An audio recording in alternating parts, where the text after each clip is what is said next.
Hi mayam, welcome back. I said pura tha mari matungda internet pulak numit thingibda video thagalamdabida ngasisina ahanba video thagatpa oidoinebako ado video thagatpaje atay na taba aina internet adrikan manungda khoi mabo hoi sida leirame aduga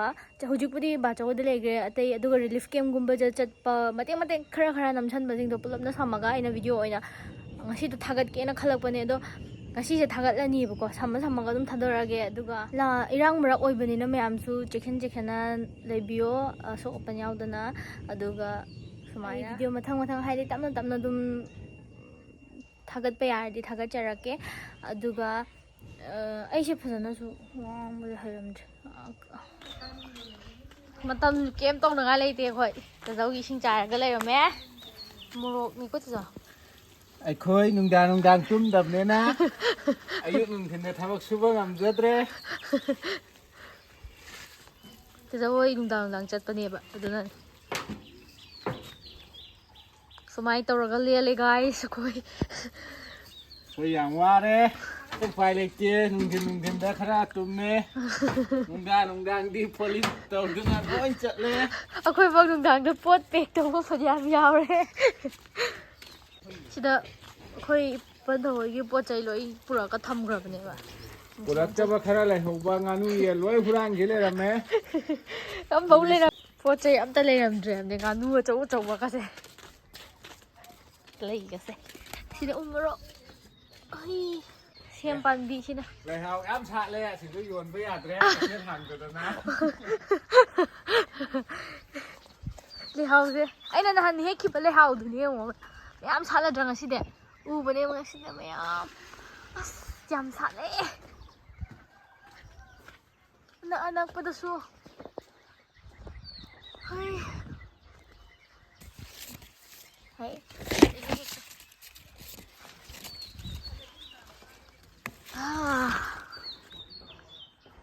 sakai de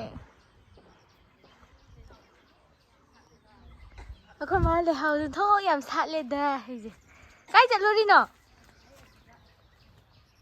kem tong na ngai leite sumaina sajibugi kaino do sida sale to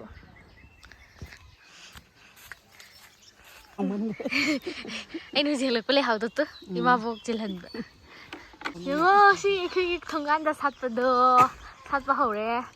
good morning chahui ne si parijat kaubra parijat kaino tawbe ya kai haigre kok ta na chom kok ki kajeng le adagi khoi je pukri da mong nungthin gi nga pha bala e do premshan hoi je moi phayeng dagi lakpane ba ko moi adom da mai ke gi thai ba gi som da lakpa ayukta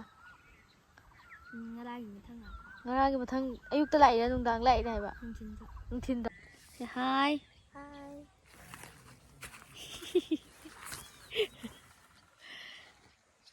nang ming du kai gawe ba nang gi ming ke ko ba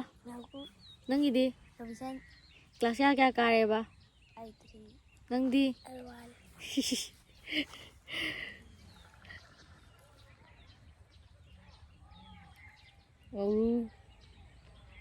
ngauru sisina Robinson haibane ko tamodi a pham le UNTAY T na te da D ne da D ha nang di kai haiba nang di kai haibino atai kai haiba hairo phuri chikano Prisena nusidana haraga kari ABC hairo bana manam jiti kata ado sida relief camp dagi ai do chatlaga waroi chingdi pot lor dunia bu khoi ga loi thamdirame ba bu ya de na asi lei duni baba na purok ko male mi kanam lei trigo aduga sisna ina waroi ching chat padane ba hali kanam kem leiramdre yuk sida pochai mawo gi lawga lakpane adagi khai gari ke changba yadam ne khong na loi changhale bu ko da check tore aduga sida change Phaunan handokhiba kai gong di solo li male phakpa ngamdaba male ko hai khama yam male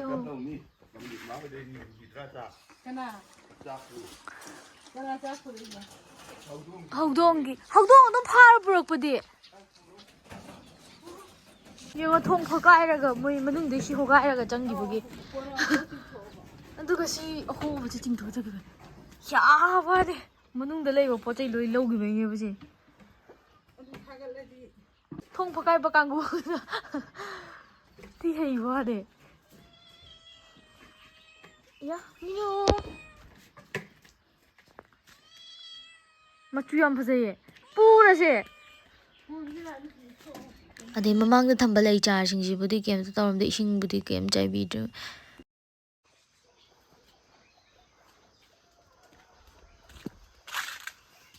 ꯑꯩꯈꯣꯏ ꯅꯦ ꯍꯜꯂꯣꯏꯗ ꯂꯥꯛꯏꯅꯦ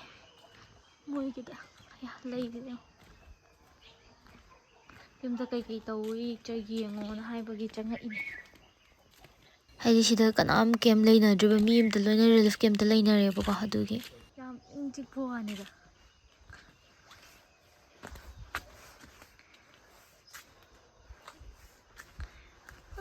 ꯂꯩꯁꯦ ꯌꯦꯡꯉꯣ ꯑꯩ ꯂꯩꯗ ꯈꯔ ꯉꯥꯎꯕꯅꯤꯅ ꯀꯩꯝꯇ ꯇꯧꯕꯨꯗꯤ ꯇꯧꯔꯝꯗꯦꯕꯀꯣ ꯃꯣꯏ ꯁꯤꯒꯤꯗꯤ ꯈꯔ ꯃꯅꯨꯡ ꯆꯪꯉꯦꯕ ꯑꯗꯨꯅ ꯑꯁꯤ ꯃꯄꯥꯟꯗ ꯂꯩꯕ ꯄꯟꯊꯧꯒꯤ ꯈꯛꯇꯅꯦ ꯀꯩꯅꯣ ꯇꯧꯔꯝꯃꯤꯁꯦ ꯐꯛꯀꯥꯏꯔꯒ ꯇꯧꯔꯝꯕꯗꯣ ꯁꯤꯒꯤꯗꯤ ꯀꯩꯁꯨ ꯇꯧꯔꯝꯗꯦ ꯋꯥ ꯂꯩꯁꯦ ꯌꯦꯡꯉꯣ ꯁꯤꯗꯅ ꯁꯥ ꯃꯔꯣꯏꯗꯣ ꯍꯣꯏ ꯃꯔꯣꯏ ꯅꯄꯥꯛ ꯅꯠꯇꯦ ꯈꯪꯗꯦ ꯑꯌꯥ ꯁꯤ ꯑꯩꯅ ꯆꯥꯅꯤꯡꯉꯦ ꯍꯥꯏꯕ ꯀꯔꯤꯕ ꯍꯩ ꯈ꯭ꯔꯤꯁꯃꯥꯁ ꯇ꯭ꯔꯤ ꯃꯥꯟꯕ ꯎꯗꯨꯅꯦ ꯍꯩ ꯑꯃ ꯌꯦꯜꯂꯣ ꯃꯨꯜꯂꯀꯥꯟꯗ ꯑꯣꯏꯕꯗꯨꯅꯦ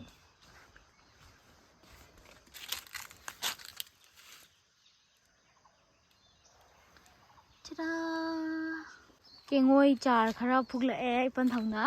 ꯌꯨꯝꯗ ꯊꯥꯔꯅꯤ ꯑꯗꯨꯒ ꯆꯠꯂꯅꯤ ꯌꯨꯝ ꯁꯦꯟꯅꯔꯝꯃꯣꯅ ꯍꯥꯏꯕ ꯑꯗꯨꯒꯤ ꯀꯩꯀꯩ ꯆꯪꯉꯒ ꯌꯦꯡꯕꯅꯤꯗ ꯀꯩꯀꯩ ꯇꯧꯋꯦꯅ ꯃꯤ ꯀꯅꯥꯝ ꯂꯩꯅꯗ꯭ꯔꯦ ꯍꯟꯗꯣꯔꯦ ꯍꯧꯖꯤꯛ ꯏꯄꯟꯊꯧꯗꯣ ꯀꯩꯅꯣ ꯐꯣꯟ ꯇꯧꯔꯒꯀꯣ ꯍꯪꯉꯅꯤ ꯑꯩꯈꯣꯏꯅ ꯍꯧꯖꯤꯛ ꯂꯥꯛꯄ ꯂꯝꯕꯤꯗꯣꯀꯣ ꯁꯤ ꯆꯪꯉꯛꯏꯅꯦ ꯚꯦꯟ ꯑꯃ ꯊꯧꯔꯛꯏꯁꯦ ꯑꯥꯗꯒꯤ ꯏꯃꯥꯕꯣꯛꯅ ꯑꯥꯗ ꯃꯔꯣꯏ ꯅꯥꯀꯨꯞꯄꯤ ꯍꯦꯛꯏ ꯀꯩ ꯍꯥꯏꯈ꯭ꯔꯦ ꯈꯪꯗꯦ ꯐꯨꯛꯏ ꯅꯠꯇꯦ ꯊꯥꯡꯅ ꯂꯦꯜꯂꯤ ꯍꯥꯏꯒꯗꯕ ꯁꯣꯏ ꯉꯁꯤ ꯄꯨꯡ 11 ꯐꯥꯎ ꯆꯪꯕ ꯌꯥꯏ ꯍꯥꯏꯕꯀꯣ ꯑꯗꯨ ꯑꯩ ꯈꯨꯠꯁꯦ ꯄꯥꯝꯕꯤꯗꯤ ꯈꯪꯗꯤ ꯌꯥꯝ ꯆꯣꯡꯉꯦ ꯌꯥꯝ ꯆꯣꯡꯉꯦ ꯁꯤ ꯌꯥꯝ ꯆꯥꯎꯋꯦ ꯁꯤ ꯑꯩꯈꯣꯏꯒꯤꯗꯤ ꯌꯥꯝ ꯄꯤꯛꯑꯦ ꯄꯥꯝꯕꯤ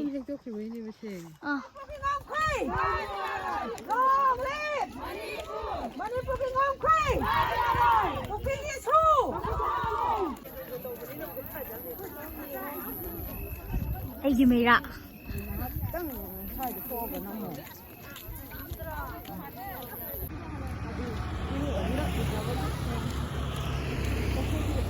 ꯉꯁꯤꯒꯤꯗꯤ ꯚꯤꯗꯤꯑꯣꯁꯦ ꯃꯇꯥꯡ ꯁ꯭ꯋꯥꯏꯁꯤꯗ ꯂꯣꯏꯁꯤꯜꯂꯒꯦ ꯑꯗꯨꯒ ꯍꯥꯏꯗꯤ ꯃꯊꯪ ꯌꯥ ꯇꯥꯔꯗꯤ ꯑꯗꯨꯝ ꯑꯩ ꯉꯝꯅꯕ ꯑꯗꯨꯝ ꯊꯥꯒꯠꯆꯔꯛꯀꯦ ꯉꯁꯤꯒꯤꯗꯤ ꯕꯕꯥ ꯑꯩ ꯃꯊꯪꯒꯤ ꯚꯤꯗꯤꯑꯣꯗ ꯑꯃꯨꯛ ꯊꯦꯡꯅꯔꯁꯤ